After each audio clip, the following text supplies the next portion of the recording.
Check us out to hear the latest on life in the volunteer state. Yvanka and her guests discuss everything from life, love, and business with a Tennessee flair. It's a Tennessee thing! Always relatable, always relevant, and always a good time. This is Talkin' Tennessee, and now your host, Yvanka. This episode is brought to you by Turning Knox Rental, your go-to for event rental services. We have selfie machines, 360 photo machines, and food servicing machines that you can rent out to give your parties the best experience possible. Get the TKR experience with Turning Knox Rental. You can find us at www.turningknoxrental.com.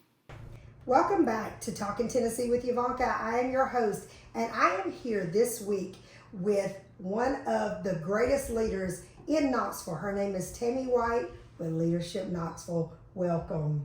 Thank you, Yvanka. I don't know that I'm one of the greatest leaders in Knoxville, but I'm truly honored to be with you today. That's what I hear. So many people, let me just say to you, Tammy, so many people, I tell people this, that when we pick people for the podcast, we ask around about different people. And I have to tell you, several people recommended you. So that's why I say you're one of the greats. Well, thank you. I really appreciate that. And that's very kind of them. I don't know who they are, but I'll pay them later. Okay? So let's get into it. Who is Tammy White? Who is Tammy White? That's a loaded question. I grew up in a very small town and in the upstate of South Carolina. Okay. It was a town that had about 6,000 people. We had one high school and one middle school and two elementary schools. And so we really knew everybody in town. You knew everybody in your school. You knew, typically you knew the siblings and the parents. Yes. But very much like Mayberry. It was sweet. I grew up in Harriman. Harriman had 7,000 people. So you get it. I totally get it. So I treasure the fact that I had that kind of childhood experience growing up. I would not trade that for anything. And I'm an only child. My dad is the oldest of 10 kids, and my mom is the second of 7.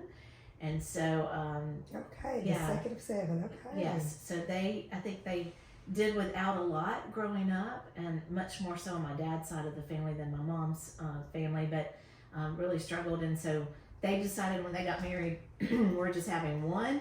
And so I'm grateful for that in many ways. But now that I'm getting older, I'm wishing I had siblings. And, I feel like I missed out on that a little bit. But I'm the oldest cousin on both sides of the family. Really? Yes. Okay. And but I did have one of my dad's younger brothers and his youngest sister both lived with us growing up. And so so it's kind of like a little bit of like a sibling. Yes, I had a little bit of that experience growing up, but not to the extent that I would have it now, and so I missed out on that. But I'm a believer.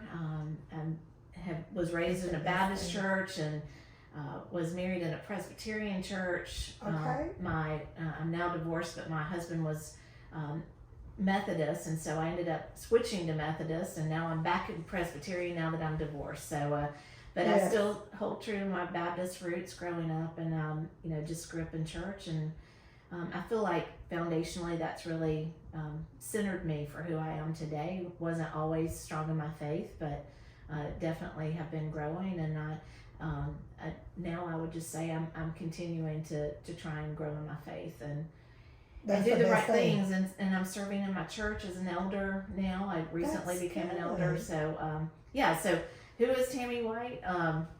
That's really kind of in a nutshell and a very short answer for you, but I'm still growing. But you're a and woman still of learning. faith, and that's the best part about being a woman. I think that sets you apart, is when you know the Lord and you follow the Lord. Doesn't mean it's easy.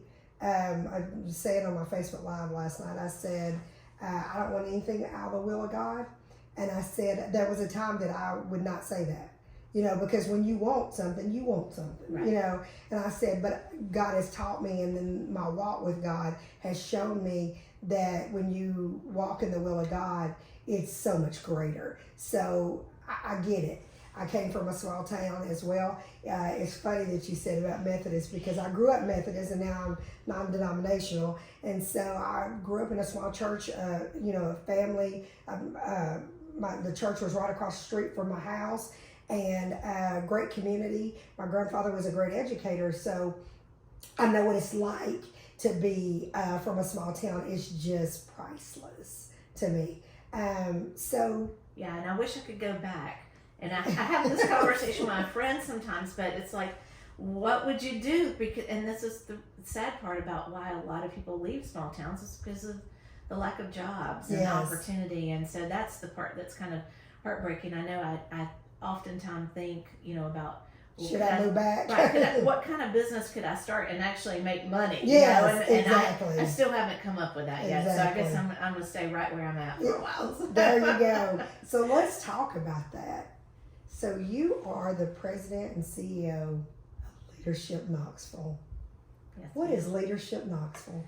Well, Leadership Knoxville is a community leadership development organization, and we started in 1984, and there's an interesting story to that, but I'm going to give you a little kind of overview of what we do nationally and how we compare. But Leadership Philadelphia was the first leadership program, and it started in 1959, and then Savannah was the second program. I believe it was around 1962, and then Atlanta was around 68 or 69, and then so those were the first three programs, and then you started seeing a lot of programs start in the 70s, but the vast majority of programs really started in the 80s, and Leadership Knoxville was one of the first 100 programs. Okay. And so, again, we started in 1984. Today, there's probably more than 800 programs nationally. So pretty much every major city has a leadership development program. The way that they're structured varies from city to city. So oftentimes you'll find that they're standalone 501c3, which is what Leadership Knoxville is and has always been. Okay. Or they might be part of a Chamber of Commerce, which I would tell you is about 95% of the programs nationally are part of a Chamber of Commerce. And then some of them will be through a university or through a local community foundation, and that's probably a huge minority in the big picture of things. But by and large, your bigger programs, and I don't want to necessarily say stronger or better, but bigger programs in terms of the number of staff, size of budget, number of programs are typically going to be your standalone programs. And there are exceptions. There are some chambers of commerce that have really robust programs, but that's not the norm because that's really not their priority at a chamber of commerce. It's more about economic development. So what does Leadership Knoxville, what does Leadership Knoxville want to bring to Knoxville? Sure. Every year. It's a great question. So I'm going to share one thing too about our history because I feel like this will be informative for you and any listeners, or all your many listeners. How's that? Yes. And but Jim Haslam, founder of Pilot, he was on an economic development trip to Japan with Lamar Alexander when he was governor, and this was in the 1980s. And when they were on the trip, Mr. Haslam says the story is that he was seated in the back of the bus, and Honey Alexander, who was the first lady, came and sat down beside him, and they were chatting, and she asked him, hey, does Knoxville have a leadership program like Nashville? And he said, I don't have any idea what you're talking about. And she started telling him about Leadership Nashville. Okay. And they had started in 1978. And a community leader by the name of Nelson Andrews was responsible for starting Leadership Nashville. So she told Mr. Haslam enough to kind of get him piqued in his curiosity and interest. And so when he got back from the trip to Japan, he was able to speak with Nelson Andrews, and I have copies of correspondence, and it's really cool, quite honestly. But Mr. Haslam put together a steering committee, and they started looking at starting Leadership Knoxville. And one of the things I love about this letter, because again, this is probably dated 1982 or 83, but in the letter, Nelson Andrews is talking about why he thought it was important for a leadership program to be independent versus being part of a group like a chamber or any other organization. He felt like sometimes those organizations can become political, and so you want to you want to be able to be non-political Yes. and be able to appeal to all parties and people. So, being a standalone program makes that a lot more efficient. Most definitely. And that was his recommendation. The other thing he talked about, and again, think about the date. This is like 1982, 1983, and he's talking about the makeup of the participants needs to reflect the makeup of your community. So whatever your percentage of white people are, or black people, or Asian, or Hispanic, you need to have those numbers in a class so that all people are represented. Yes, totally. And, Mr. Haslam, this is in the letter from Mr. Haslam to the steering committee from his conversation with Nelson Andrews. And I mean, the reality is Mr. Haslam was talking about diversity, equity, and inclusion. Right. In 1982. Right. And yes. why it was so important. And that's the thing I will tell you that I find that I have loved the most and yes. seen is part of his mission is to bring that. Yes. Yeah. And for him to talk about it in 1982. Yeah. And then you look at the world now, how so much is changing, and there's more changes that need to be made. But I think that at least having something on our minds and understanding that change needs to come, and that all people, as you said, all people need to be, considered. Right. All people need to be included, and all people need to be celebrated. I think that speaks leadership.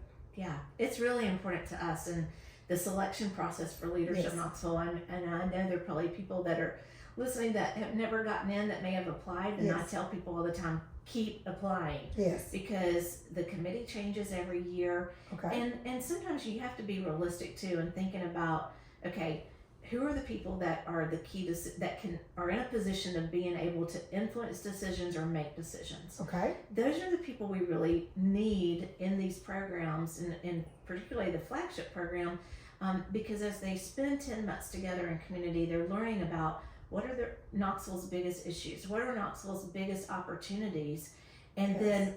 then, planting seeds with them to be positive change agents. What are they going to personally go out and try to do yes. to move the needle on these items?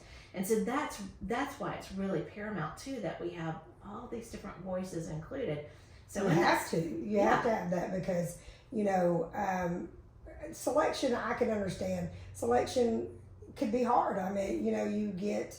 I was reading as I prepared for this interview that y'all get hundreds of applicants a year. Yes. And I think I read something about it's 55 Correct. people that y'all pick. So how is that process? Tell my viewers, sure. What's the process? What do they need to be doing to work to next year when they want to apply, that type thing? How sure. does that work? It's a great question. So the process, so I like to think of it as a landscape, right? Yes. So the selection committee, they are tasked with selecting individuals that represent different sectors of the community. And so that's cross-geographic, cross-sector okay. in terms of age and demographic location or geographic location, and then the demographics, right? So what are the ages, etc. But they're going to look at the arts sector. Okay. So we always need somebody that's representative of the arts. They're going to look at the business sector, and business is really paramount.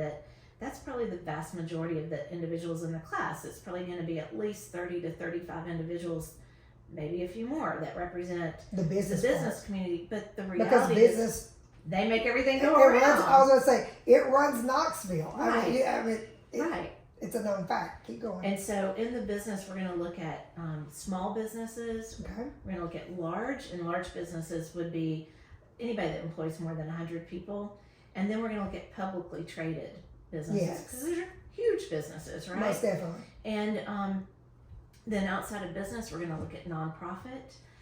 We're also going to look at government. That's federal, state, local, and even military, the branches of government. We're going to look at education, K through 12. We're going to look at administrators and teachers. We're also going to look at higher ed. Again, looking for professors and those that are in administrative roles at the universities in our city. Beyond that, we're going to look at healthcare. Again, practitioners from physicians to administrators to nurses, you name it. That's what we're looking for. And then we're going to look at professionals. So that's anybody that it requires a license, like a realtor or an attorney, or that needs a lot. Right. Anybody that has a license. Right. And then beyond that, we're going to look at media. We're also going to look at technology, because those are kind of emerging fields, right? Like those areas are growing. And then we're also going to look at religion. I was just about to ask, do you consider, the pastors, the leaders of churches, that type of thing? Go ahead. And then we want a community volunteer. That's good. And honestly, we've had some people that, like, in the variance in age could be 50 years between class members, between the youngest and the oldest. Yes. And so when you think about generations that we're putting together and the cross sector. Now, beyond that, what the selection committee is tasked with, because those are the sectors from a work perspective, they're going to look at diversity. So we're going to look at age, we're going to look at race, ethnicity, sexual orientation, religious beliefs, things that we don't always see, right? Things that are below the surface, but that we may know. And so, again, when we start being very intentional with putting together a class that has, all of these different areas represented, it makes for a robust class. You're putting together people who would probably never otherwise meet. Yes. And you're listening to people that may have very differing opinions. Yes. But because of the way we do our programming, they are learning more about each other individually. They're working in small groups. They become friends. And they realize, you and I, we may have different religious beliefs. We may have different political beliefs. But I like you and I want to hang out with you. Like, I think we can be friends. So you help build relationships. 100%. Lasting relationships. And that's the most beautiful thing that I've seen that's come from Leadership Knoxville is, the life-changing relationships. And so how long have you been at Leadership Knoxville? Oh, goodness. Next March will be 15 years. 15 years. And what made you say, okay, I'm going to apply. I want to embark on this. What made you gravitate to that position? Or was there just, okay, I'm just going to, It's a really interesting story. Okay. Okay, so one that I haven't told too often. Okay. But as I said, I was going through a divorce and I had running this small healthcare nonprofit. When I took that job, I was told that they had 2 months of funding and they were expecting to get this big grant that they had won nationally, but it was venture capital funding. Okay. But the money hadn't come yet. And so it was 2 weeks after I accepted this job and this challenge that my husband decided he didn't want to be married anymore. And so all of a sudden here I am with this, dilemma of I've just accepted a job that only has enough money to pay me for 2 months. Oh my so goodness. I literally went to my board chair and I went to the guy that had recruited me to take his place at this healthcare nonprofit and talked with them and ended up transitioning that role into a part-time job and picked up some consulting work along the way so I could at least pay my bills. And then I did that venture capital funding never came through for that job. Okay. But I ended up going to the state of Tennessee and pitching to them what we were trying to do. And we got a $1 million grant from the state to implement a program for the state throughout 17 counties. So I oversaw that.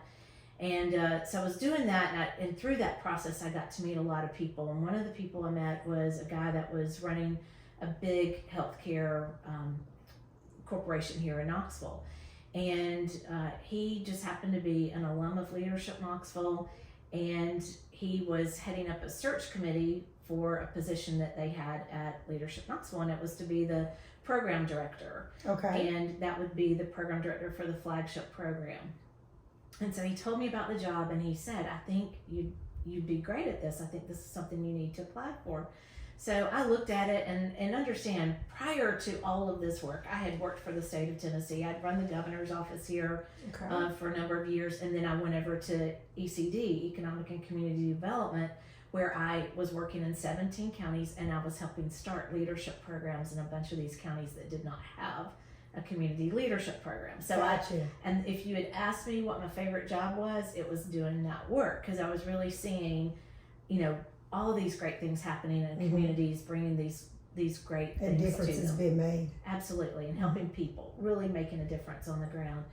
And so I went and applied for the job and got interviewed for the job and got offered the job at Leadership Knoxville, and it ultimately was paying $25,000 less than what I was currently making. So I know that was a letdown. Like, what? I was disappointed, and I was just in a position, because I'm going through this divorce and I had a child, I couldn't afford to make that jump. So, and even though you wanted the job, it just wasn't lining up to, financially lining up to what you needed at the time. Correct. So I thought, I'm just going to trust God here. And so fast forward about another year and a half, I know that the director of Leadership Knoxville, the president and CEO, my predecessor, she announced that she was retiring and leaving.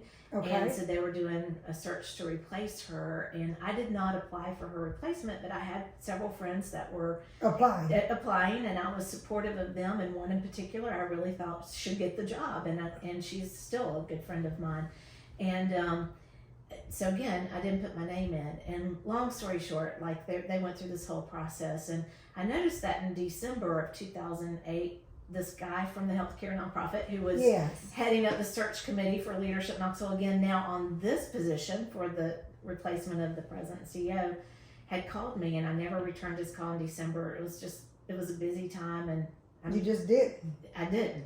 And so it's early January, and my friend who's applied for the position called me, and we're having a conversation, and she's telling me that she just found out she's not getting the job, that she was one of 3 finalists, but they didn't choose her.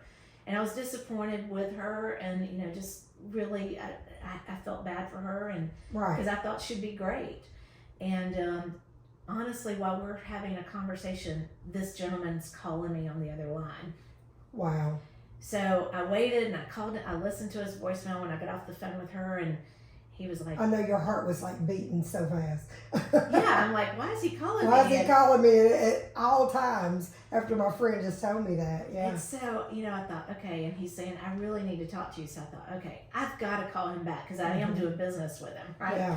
So I call him back, and he's like, I've been chairing this search committee, and we noticed you didn't put your name in, and we were disappointed because you had applied previously for the other position. And I just, I explained, I'm going through this divorce, and it's prolonged, and life is just crazy for me right now. So I didn't put my name in. And he said, well, here's the deal. We got down to the top 3 candidates, and we've decided to go in another direction. And so the committee's met, and we've made a list of people we want to talk to, and you're number 1 on that list. And so I didn't really understand exactly what all of this meant. Right. But he wanted to know if I'd be interested in coming in for an interview for that position. I know you were in shock. I was floored. And I felt very guilty, because I'd just gotten off the phone with my friend who I thought should get the job, right? But do you remember a few minutes ago when you said about praying and trusting God? Yes. Keep going. Tell the rest of the story. So I ended up telling him that I needed to pray about it, and I'd have to get back with him. And so I told him I would try to call him back the next day, and so I did. I spent time in prayer, and really had some questions that I felt like I needed to ask, because at this point I'm thinking, okay, this is Leadership Knoxville, a very reputable organization, one that I've not been a part of, but I know enough about to know it's a high caliber organization and a high profile opportunity. And that you believed in. Absolutely. And I'm like, and I know how much I loved doing that work previously. And help grooming people. Yeah. We can totally tell that you like to help groom people for their come up, their whatever. Well, I think God's wired me to be a connector. So if you start telling me, hey, this is what I want to do, my brain is just so wired. That's me. Who can I introduce you to, Yes. or how can I help Most you definitely. be successful? Yes. And so I feel like I can feel that. plays perfect into this position. So long story short, I ended up praying about it, calling him back the next day, asking some questions, and ultimately decided to put my name forward. But I knew, and this was part of my prayer, that since I had turned them down previously, that if I put my name forward this time and they offered me the job, that I would have egg on my face. If you don't take it. Right. And so, so I was just trusting God, that, His will, His way. Yes. And so I remember I went and met with 2 individuals, had an interview with both of them at the same time. Okay. 2 people that I greatly respect, Mitha Roach and Bill Arian. And anyways, I walked away from there and I didn't know what to think, right? Yes. But I said, okay, Lord, it's in It's your up to hands. you. And so fast forward I don't know how much time had elapsed, but maybe a week or 2, and I'm literally with my divorce attorney at her office, and we're in final mediation, and I had been there since 9 a.m. and it's like 2:30 in the afternoon, and I'm checking my emails, and I have an And probably email. exhausted mentally. Mentally exhausted, absolutely, and scared. I Yes. mean, a little bit fearful Oh, of yes. what does my future hold. I never envisioned a life without, Trust me. after I understand being it. married and adopting a kid, I never Yes. ever imagined. And that everything being on you and everything financially It was has daunting. to come from you. Yeah, it was daunting. Oh, I can imagine. Because I was not only working that job, I had a couple of side hustles just Yes, to make ends meet. I Yes. mean, it was, I totally get it. but, That's what I had to do with Hey, David. When we're David got resilient. sick. Yeah, we are. We And- are. and, and But I when think, you go from 2 incomes to 1 income, I don't care how much, and I tell people this, no matter how much money that you make, it's still a total difference. it is. And, emotionally, you were, it's kind of like you were grieving from your marriage. Then you had this little girl that you had to raise. At the same time, you had to feed her. Exactly. But I'll tell you this, I had a lady that I had met years ago working, doing community development work, and she was a sweet lady up in Union County, called me to check on me, and her name is Marie Ryan, and she said to me, and I'll never forget this, but she said to me, you may not get everything you want, but my God will supply all your needs. Yes. And so I kept, there were people like that, Joyce Burchett, others that would call me just out of the blue, And just pray speak over life me in you. and speak, scripture into me, and really kind of helped me just keep going. And it was just, one day at a time. And that was about the most I could think forward. Yes. And I remember another friend saying, don't think 10 months ahead. You need to think 10 minutes, 10 hours, 10 days, because that's really, Say that one more time. don't think 10 months ahead. Think 10 minutes, 10 hours, 10 days. That's awesome. And it really That's the was truth. that kind of, because every night it was just, you were sitting in this pain. Yes. And And you still had to keep that smile on your face for the little girl that called you mom. yeah. And, And that's why I tell people when it comes to, we all like our accolades. We all like when we accomplish things and titles, great. But mom is big to me because that means somebody else, they depend on me. And so I can totally understand. I've been through a divorce. I know what that's like. And the emotional part of you got to put that smile on your face. A lot of days when you walk into your office, you walk in the office and everybody doesn't realize you're breaking inside. They don't realize, okay, I'm scared I may can't feed my little girl. So I can So imagine, true. they have no clue. And that's why I asked you, who's Tammy White? Because before there was Leadership Knoxville, before there was anything, that was Tammy White. yeah. And at the end of the day, you will always be Tammy White. But I will say, going through all this hardship, Yes, and also being a believer and growing in my Uh-huh. faith, yes. it's made me love better. And I agree. And to love and have compassion. Oh, 100%. And now I think about the person who cuts me off in traffic. Yes. I pray for that person. I don't know what they're going through. You never know. I don't know what their day's been like, or did someone just leave them? I looked over some of the people of your leadership classes, and I know a lot of them. And I thought, I know some that has went through so much. And let me say this. Keep doing what you're doing, and let God use you, because Leadership Knoxville can make a difference in so many people's lives, and they have made a difference in so many, because I looked over your classes. Because when you're researching who you're interviewing, you need to know who you're interviewing and what they do. Well, not everybody does that, but you're exceptional. I do. I study it, and I want to know who I'm bringing on here, that they are really of value. I need to know that, or I'm not going to bring them on. But I saw people that, as you said, that probably would have never connected with certain people.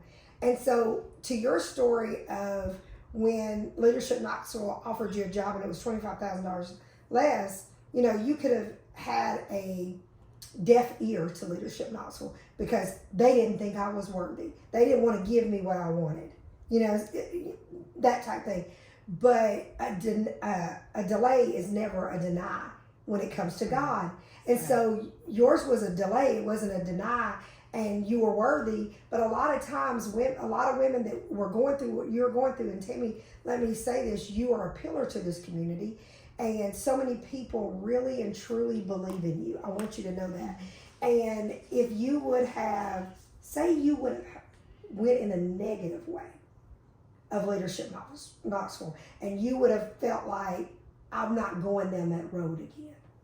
I don't want to be rejected. I would have missed a huge blessing, because what I do, I don't feel like it's even a job. I'm like, I cannot believe I get to do this. It's a calling on your life. It is, and when that offer came through, it was during my final mediation that the offer came, and for me, it was that reminder that God has me in the palm of His hand, that He is always in control. He will supply for my every need, and to just always trust Him.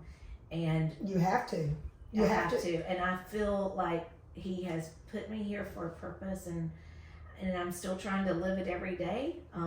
Some days are better than others. Yes. Okay. I think that's everybody. And sometimes I make stupid choices or stupid decisions, or I might say something that isn't reflective of God or of me or who I truly am or who I really want to be. But at the end of the day, I love God and I love people and I love my community, and I really hope that I can help make a positive difference here and keep connecting people in the ways that serve Him and serve others.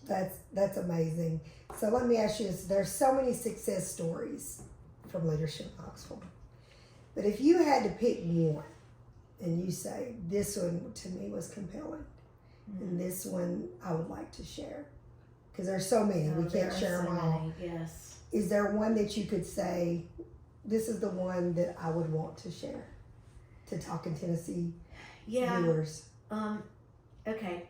So in 2021, I have to think about this, about the timing of it. Okay. I believe it was 2021.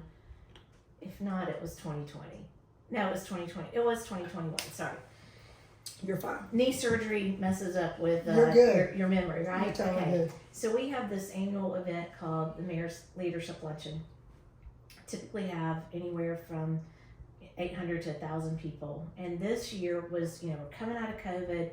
And so we had it outside at the World's Fair Park, and it was a great event. Leadership Knoxville does this? Okay. And so our two mayors host it for us, but it's the only fundraising event we do. It's also where we present our leadership class to the community. Okay. And say, let's celebrate our recent graduates and, servant leaders, because that's what our vision is all about, is creating servant leaders and people that put the needs of other people before themselves and serving Yes. community and serving wherever. So anyways, that event was going on, and you know, this was the year that we had several young people killed in Austin East and Yes. in that community, and Mhm. I feel like there were a lot of us that had really heavy hearts Yeah. during that time. It was hard. Very hard. And, you know, just reading some of the comments and some of the needs, I know that when the school was on lockdown, you know, there were a lot of parents asking questions like, you know, what's going on? Why can't we find out anything? Yes. And so I remember all that. it came, you know, one of the things I remember reading about was the need for some kind of electronic messaging board for the school. And again, let me just say, I am never smart enough to think about this stuff on my own. I think I get planted with seeds and visions and Yes. words from God, and I'm grateful that, you know, I was blessed to be given this. Okay, Yes. but I just had And the in that thought. position.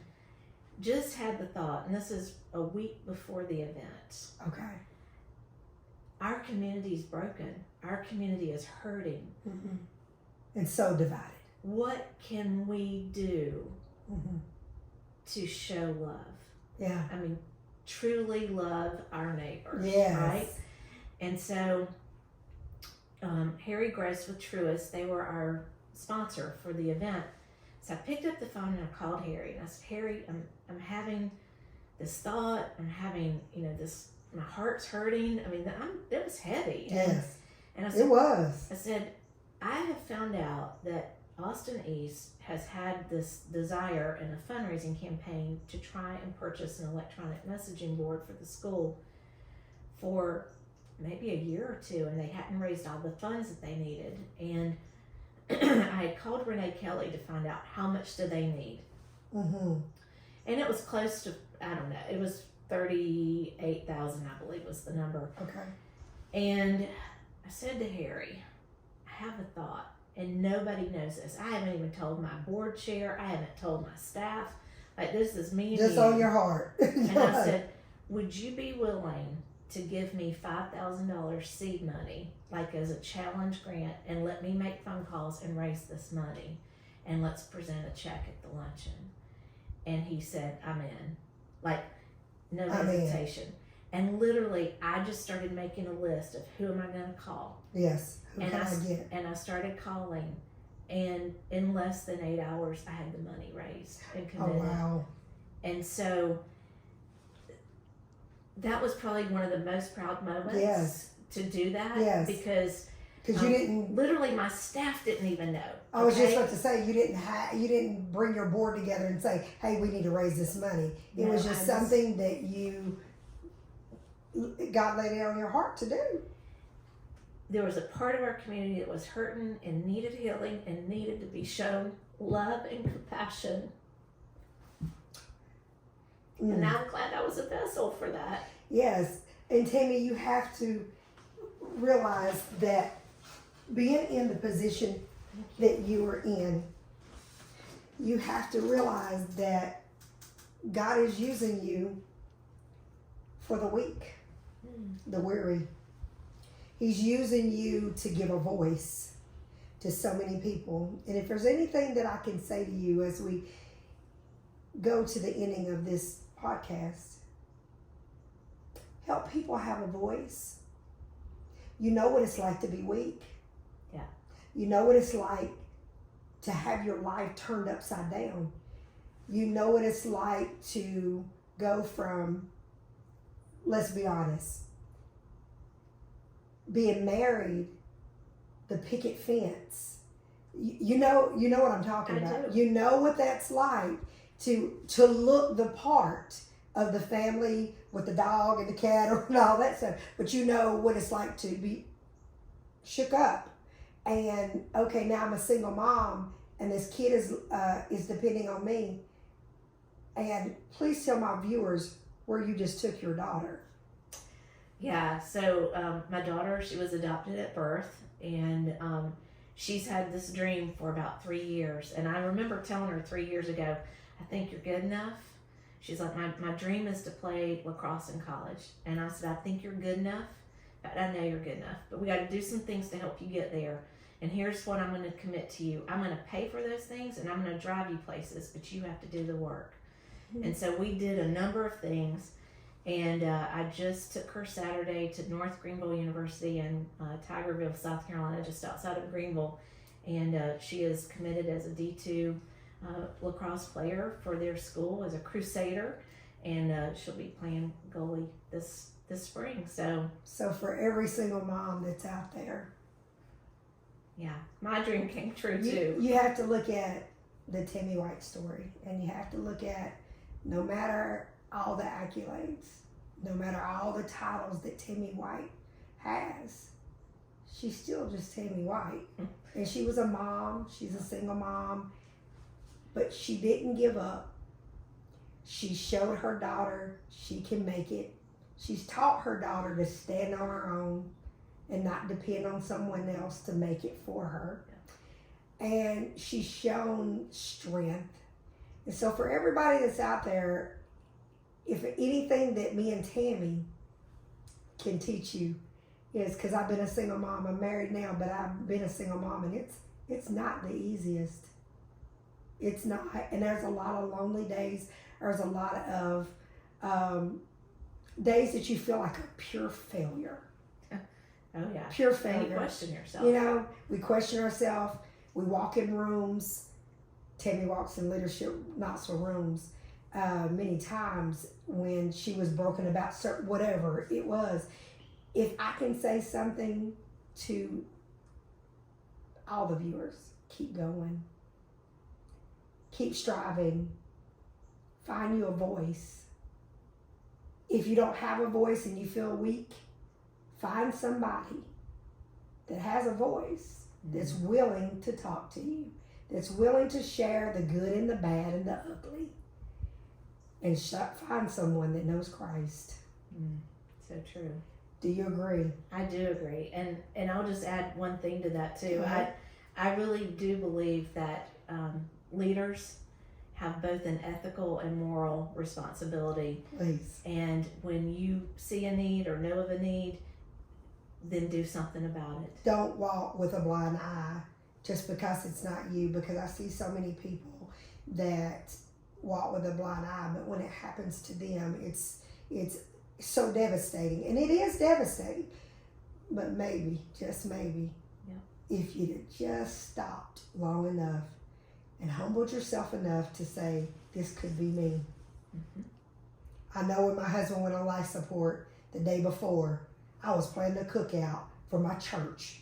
Wow. We were all, Adrian was going to real estate school, and we were planning the cookout.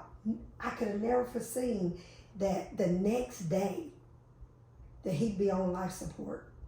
I would never think 6 weeks later they would tell me they're going to take his pancreas out and that he had a 9% chance coming off a surgery table alive. Not living, but alive. You know, very easily. In my life, was no different than Tammy's. Career was there. Family was there. It was all lined up, you know. But you never know when something can happen to you. So you gotta give back. You've gotta be a leader, and you have to give back to your community. And that's why I brought you, Tammy, because so many people say that you do a lot for your community. And they talk about not just what you do at Leadership Knoxville, just the kind heart that you have. So I want to end it this way. If you could say one thing about your community that you'd like to change, I'm going to ask you two questions. Sure. That's one of them.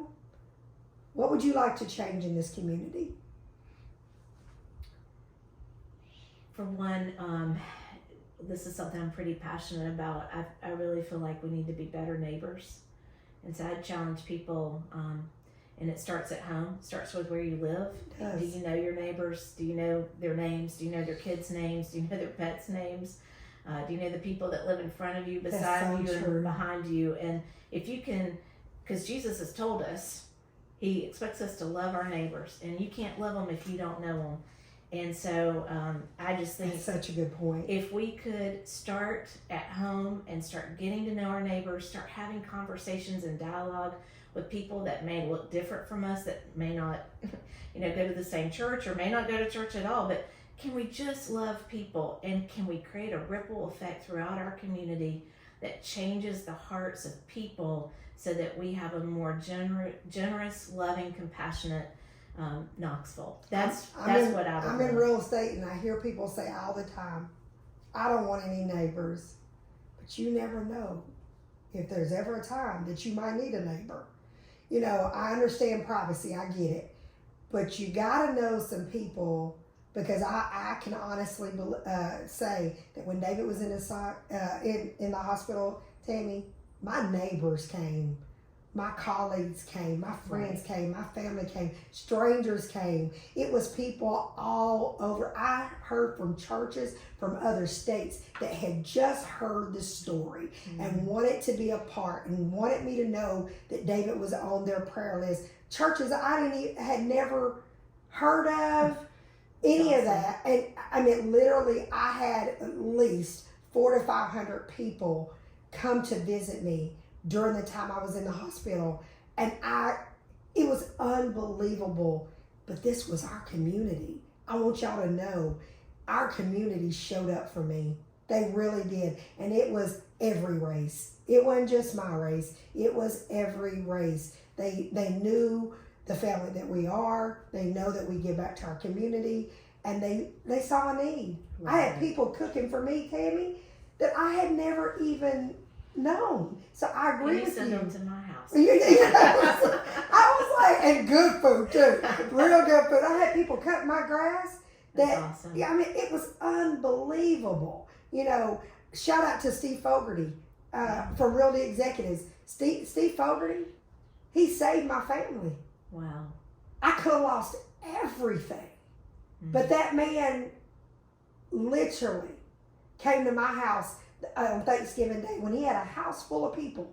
He came to my house and sat and talked to me and ministered to me for 2 hours because my husband couldn't talk to me.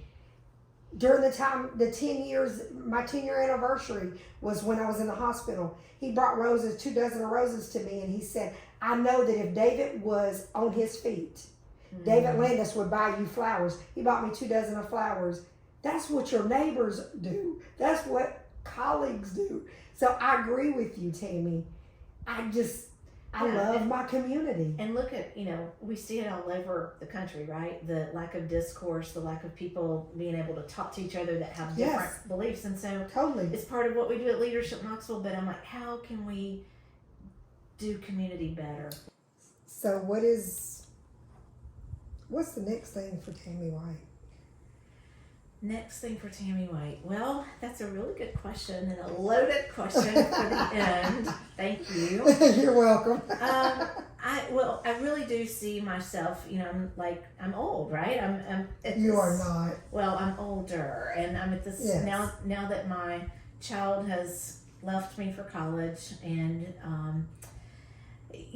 I see myself traveling a lot more and spending some quality time with family and friends. And, I just want to be open to what God's pulling me in to do. As I think I said earlier, I've become an elder in my church. So I know I'm committed to do that for the next 3 years. There you go. I've also thought about possibly going back to school. But I just, there's a part of me that would love to do it. But there's a part of me that doesn't want to pay for it or really have to work that hard for it. Because I went back to school and got my master's, and then I was on that long extended plan, paying for it as I went. Yes. So, that's what Adrian's going through right now. Keep going. So you feel me. But, there's a part of me that thinks I loved going back to college as an adult. Will you date again? I hope to. I hope that God's preparing someone for me. That's what I'm trusting, and if that's His will. So, but I'm open to if the right gentleman is out there. Yeah, God will bring it, and hopefully He might be listening. You never know. Never know. You never know, but you better give us credit that we found them for you. Absolutely. Look, yes. Absolutely. But I'm committed to being a lifelong learner, whatever that looks like. So if it's taking some classes or committing to another degree or something, but There you go. I just want to keep reading and traveling And bettering yourself. bettering myself. Bettering yourself and doing for your community. Tammy, this has been a blessing to me more Thank than you you. probably know. I love your energy. We're Thank gonna you. we're gonna be getting together. Yes, I can tell. most definitely. Please come back. I would love to have an update. I think my viewers are going to have an update about where Tammy White is and what Leadership Knoxville's doing now. They're gonna be really bored if they need an update on Tammy White. They're gonna have more to do than that. They're gonna do. Listen, they're gonna want to know what Tammy White and where that man is coming to bring her together and everything. Thank you so much for coming and being so open and just being transparent and just saying, hey, I've been through a divorce, I've been through this, and just sharing the part that, just being human. That's the best thing I can say. You just being human. And she loves the Lord. Tune in every Friday to Talking Tennessee with Ivanka. Bye, guys. Thanks for listening to Talkin' Tennessee with Ivanka. Watch out for our weekly episodes from the First Family of Real Estate and check us out on the web, www.ivankasalesrealestate.com. See our videos on Ivanka's YouTube channel or find us on Facebook under Ivanka Landis and Twitter @Ivanka Landis. And don't forget to tell a friend about us. Until next time, Ivanka signing off.